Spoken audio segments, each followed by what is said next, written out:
سب سے پہلے اس بے انصافی، دھاندلی اور تعصب کی تفصیل سن لیں جس سے سلطان محمود غزنوی کی شخصیت اور جہاد کی تاریخ مسح کی گئی ہے۔ جن قارئین نے انگریزوں کے دور حکومت میں 10 جماعتیں پاس کی ہیں، انہیں ہندوستان کی تاریخ میں سلطان محمود غزنوی کے 17 حملے پڑھائے جاتے تھے۔ نمایاں تاثر یہ دیا جاتا تھا کہ محمود غزنوی لوٹ مار کے لیے ہندوستان آتا تھا اور بے انداز زر و جواہرات اپنے ساتھ لے جاتا تھا۔ دلیل یہ دی جاتی تھی کہ اس کا مقصد لوٹ مار نہ ہوتا تو وہ یہاں بیٹھ کر حکومت کرتا، جس طرح اس کے بعد آنے والے مسلمانوں نے کی تھی۔ یہ صحیح ہے کہ اس کے بیشتر حملے ہندوستان کے بڑے بڑے مندروں پر ہوتے تھے جہاں کہ وہ بت توڑ کر واپس چلا جاتا تھا۔ یہ بھی صحیح ہے کہ مندروں میں اس دور میں زر و جواہرات مہاراجوں کے خزانوں کی نسبت زیادہ ہوتے تھے، اس لیے تاریخ میں یہ مفروضہ شامل کر لیا گیا کہ سلطان محمود مندروں پر صرف زر و جواہرات کے لیے حملہ کرتا تھا۔ اس مفروضے کے ساتھ یہ جھوٹ بھی شامل ہو گیا کہ بعض بت بہت بڑے سائز کے تھے جو اندر کھوکھلے تھے، ان کے اندر خزانے بھرے ہوئے تھے۔ تانیسر اور سومناتھ کے بتوں کے متعلق خاص طور پر لکھا گیا ہے کہ ان کے اندر سونا بھرا ہوا تھا اور سونے کے لیے ہی سلطان محمود نے یہ بت توڑے تھے۔ غیر جانبدار اور غیر متعصب مورخوں نے جن کا تعلق یورپ سے تھا اصل حقیقت بیان کی ہے۔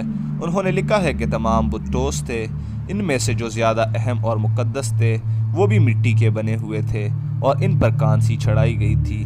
تانیسر کے بت کو سلطان محمود اپنے ساتھ غزنی لے گیا تھا اور اسے توڑ کر اس کے ٹکڑے گھوڑوں کے میدان میں پھینک دیے تھے۔ سومناتھ کے بت کے متعلق غیر متعصب مورخوں نے لکھا ہے کہ سلطان نے اس کے 2 ٹکڑے کیے، پھر 2 کے 4 اور 4 کے 8، 8 کے 16 اور 16 کے 32 ٹکڑے کر کے انہیں باہر پھینکا اور ان پر سے اپنی فوج گزاری تھی۔ انگریزوں کے دور حکومت میں نصابی کتابیں ہندو مصنفوں کی لکھی انگریزوں کے محکمہ تعلیم نے ان کتابوں کو منظور کر لیا تھا کیونکہ خود انگریزوں کی دلچسپی اس میں تھی کہ مسلمانوں کی تاریخ کو مسخ کیا جائے۔ انگریزوں نے خود بھی ہماری تاریخ کا چہرہ مسخ کیا، سید احمد شہید کو ڈاکو کہا اور 1857 کی جنگ آزادی کو ہندوستانی سپاہیوں کا غدر کہا۔ کلکتہ بلیک ہول انگریزوں کا من گڑت اور بے سروپا قصہ ہے۔ انگریزوں نے اپنے اس خدشے کو چھپا کر بھی نہیں رکھا کہ ہندوستان میں حکومت برطانیہ کے لیے اگر کوئی قوم خطرہ بن سکتی ہے تو وہ مسلمان ہے۔ انگریزوں کا یہ خدشہ صحیح ثابت ہوا۔ ہندو سلطان محمود غزنوی کو مرد مجاہد اور برشکن کیوں کہتے ہیں؟ ہندو تاریخ دانوں نے اورنگزیب عالمگیر کے ساتھ بھی یہی سلوک کیا ہے۔ انہوں نے انگریزی حکومت سے یہ فائدہ اٹھایا کہ سلطان محمود غزنوی کے جہاد کو گنونا طریقے سے نصابی کتابوں میں شامل کیا۔ یہی کتابیں مسلمان بچے بھی پڑھتے رہے۔ سلطان محمود غزنوی کی تاریخ کو 17 حملوں تک ہی محدود کر رکھا گیا۔ پاکستان جب وجود میں آیا تو بھی وہی نصاب رائج رہا اور سلطان محمود غزنوی کو 17 حملوں کی وجہ سے ہی جانا پہچانا جاتا رہا۔ اب بھی آپ کو وہی نصابی کتابوں میں ملتا رہے گا جو کچھ انگریزوں کے دور میں لکھا گیا تھا۔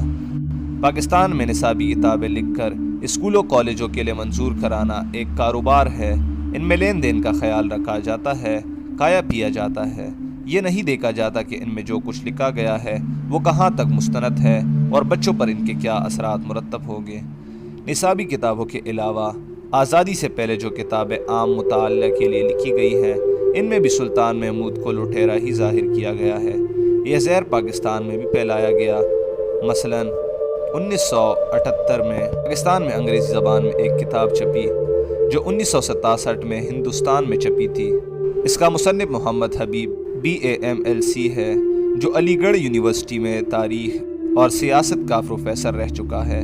یہ کتاب سلطان محمود غزنوی کی زندگی، اس کے کردار اور اس کے کارہائے نمایاں کا ایک تجزیہ مطالعہ ہے۔ پیش لفظ میں اس مصنف نے لکھا ہے کہ مسلمانوں نے سلطان محمود غزنوی کو برگزیدہ شخصیت سمجھنا شروع کر دیا ہے، جس سے مصنف محمد حبیب کو بہت تکلیف ہو رہی ہے۔ اس مصنف نے کتاب میں یہ ثابت کرنے کی کوشش کی ہے کہ محمود غزنوی اپنے باپ سبکتگین کا بیٹا نہیں تھا اور یہ اسے خود بھی شک تھا، جس سے وہ بے حد پریشان رہتا تھا۔ محمود غزنوی ایک لونڈی کے بطن سے پیدا ہوا تھا جو سلطان کے باپ سبکتگین کی بیوی نہیں تھی۔ محمود غزنوی کو فروغ تبلیغ سے کوئی دلچسپی نہیں تھی، وہ لاد غیبیت میں یقین رکھتا تھا۔ محمود غزنوی لوٹ مار کے لیے ہندوستان آیا کرتا تھا۔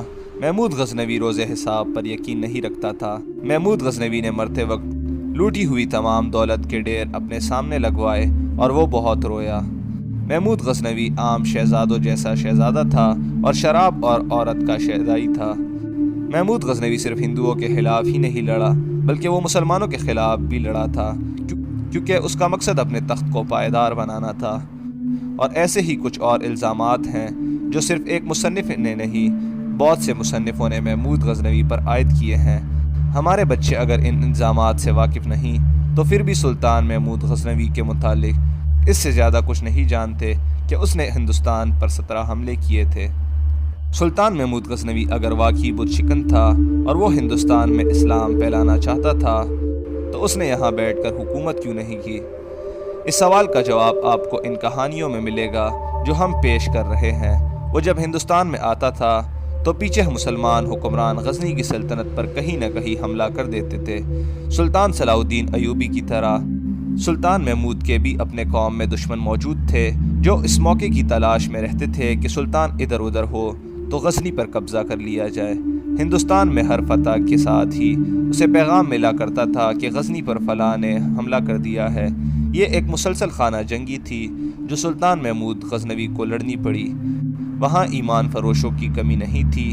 انہوں نے سلطان محمود کو کبھی مہلت ہی نہ دی کہ وہ ہندوستان میں باقاعدہ اپنا دارالحکومت قائم کر سکتا۔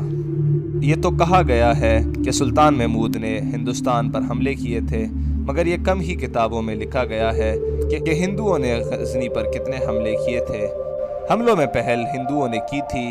مہاراجہ جے پال نے غزنی پر پہلا حملہ سبکتگین کے دور حکومت میں کیا تھا۔ سلطان سبکتگین کی زندگی نے وفا نہ کیا۔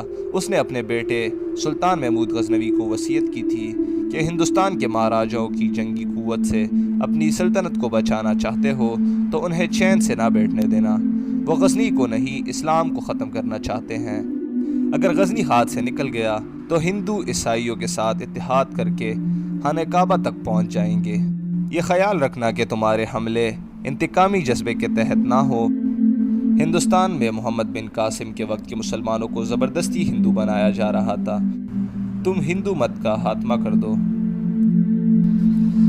البیرونی اور ان جیسے کئی مورخوں نے متفقہ طور پر لکھا ہے کہ سلطان محمود غزنوی اولیاء کا معتقد تھا اور وہ اس وقت کے ایک شیخ ابو ارکانی کا مرید تھا۔ اس وقت کی تحریروں سے پتہ چلتا ہے کہ سلطان شیخ خرقانی کے ہاں جایا کرتا تھا، لیکن اس نے کبھی یہ ظاہر نہ ہونے دیا کہ وہ خود سلطان ہے۔ وہ خرقانی کے ہاں اپنے آپ کو سلطان کا قاصد یا ایلچی ظاہر کرتا تھا۔ ایک روایت یہ بھی ہے کہ ایک بار شیخ نے اسے پہچان لیا اور یہ کہا تھا، مجھے یہ دیکھ کر خوشی ہوتی ہے کہ غزنی کا سلطان اپنا قاصد خود بن کر آتا ہے۔ یہ سچے مسلمان کی شان ہے۔ اس وقت کی تحریروں سے یہ بھی پتہ چلتا ہے کہ سلطان مذہبی علوم کا شیدائی تھا۔ ایک یورپی مورخ نے لکھا ہے کہ میدان جنگ میں اس کی فوج ہمیشہ تھوڑی ہی تعداد میں ہوتی تھی۔ اکثر یوں ہوا کرتا تھا کہ وہ دشمن کے ہاتھوں اتنا بے بس ہو گیا ہوتا تھا کہ شکست صاف نظر آنے لگتی تھی۔ ایسے وقت میں اس نے بار بار یوں کیا کہ گھوڑے سے کود کر اترتا اور قبلہ زو ہو کر 2 رکعت نفل پڑھ لیتا، دعا مانگنے لگتا اور گھوڑے پر سوار ہو کر بلند آواز سے اعلان کرتا، مجھے خدا نے اشارہ دے دیا ہے، فتح ہماری ہے، اور ہر بار فتح اسی کی ہوتی تھی۔ سلطان صلاح الدین ایوبی جہاں کہیں حملہ کرتا، جمعے کے مبارک روز حملہ کیا کرتا اور وقت وہ مقرر کرتا جب مسجدوں میں جمعے کا خطبہ دیا جا رہا ہوتا۔ سلطان محمود غزنوی ہر حملے سے پہلے میدان جنگ میں 2 رکعت نفل پڑھا کرتا تھا۔ داستان ایمان فروشوں کے اس سلسلے سے ہمارا مقصد یہ ہے کہ محمد بن قاسم کے بعد ہندوستان میں اسلام کی شمع روشن کرنے والے سلطان محمود غزنوی کی صحیح حالات زندگی اور جہاد کی مکمل تفصیلات پیش کی جائیں تاکہ سلطان کے خلاف جو بے بنیاد پروپیگنڈا کیا گیا ہے اسے افسانہ نہ بنایا جائے۔ بعض قارئین نے سلطان محمود غزنوی کے اس سلسلہ وار داستان کا موازنہ سلطان صلاح الدین ایوبی کی کہانیوں سے کیا ہے اور دونوں میں ایک فرق محسوس کیا گیا ہے۔ جواب میں عرض ہے کہ عزم اور عقیدے کے لحاظ سے وہ دونوں سلطان ایک جیسے تھے۔ سلطان ایوبی سلوبیوں کے خلاف لڑتا رہا اور سلطان محمود کی زندگی اسلام کے دوسرے بڑے دشمن ہندو کے خلاف لڑتے گزر گئی۔ دونوں کو یورپی مورخوں اور موجودہ دور کے جنگی مبصروں نے دنیا کے بہترین جرنیل کہا ہے۔ دونوں کٹر مسلمان تھے، وہ دونوں قرآن سے رہنمائی حاصل کرتے تھے۔ دونوں میں جو فرق نظر آ رہا ہے اس کی وجہ یہ ہے کہ دونوں نے جس ماحول میں جہاد کیا وہ مختلف تھے، علاقے مختلف تھے، جنگوں کے پس منظر مختلف تھے۔ سلطان ایوبی کے زمانے میں صلیبیوں اور یہودیوں نے اپنے حسین اور تربیت یافتہ لڑکی مسلمانوں کے علاقے میں بھیجنا شروع کر دی تھی، اور ان کے جاسوس بھی موجود اور سرگرم تھے۔ سلطان محمود کی کہانیوں میں آپ کو کوئی ایسا ہندو جاسوس جو غزنی کی سلطنت میں گئی ہو یا گیا ہو۔ مہاراجہ اپنے جاسوس غزنی نہیں بھیجتے تھے، ان کے برعکس ہندو کے بڑے بڑے شہروں میں سلطان محمود کے جاسوس موجود ہوتے تھے، یہاں کے مسلمان ان کی مدد کرتے تھے۔ سلطانوں کے جاسوس میں ایک فرق تھا، سلطان صلاح الدین ایوبی کے جاسوس ایمان، کردار اور فرض کے پکے تھے، جانیں قربان کر دیتے تھے، ایک دوسرے کو دھوکہ نہ دیتے تھے اور دشمن کے حسین جال میں کم ہی آتے تھے۔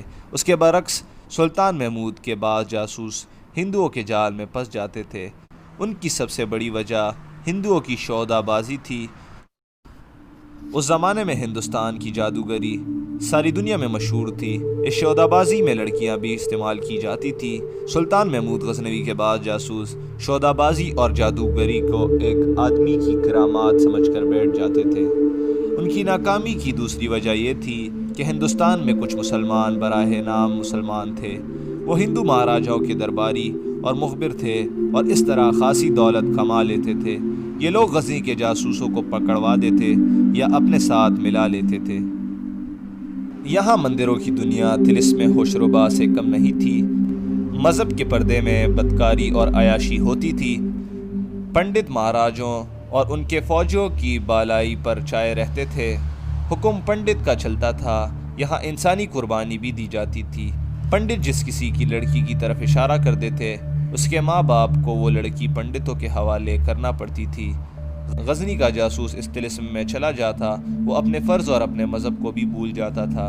اس کے باوجود سلطان محمود غزنوی کا نظام جاسوسی بڑا کارآمد تھا، وہ سلطان صلاح الدین ایوبی جتنا کارآمد نہیں تھا۔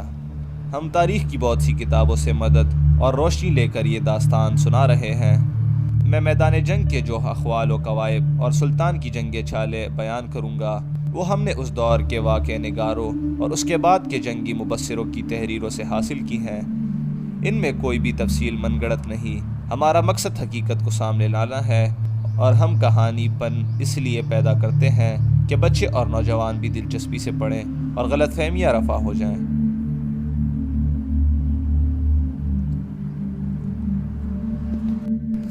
اب تک کے لیے اتنا ہی، اگلی ملاقات تک کے لیے ہمارا اور آپ کا اللہ نگہبان۔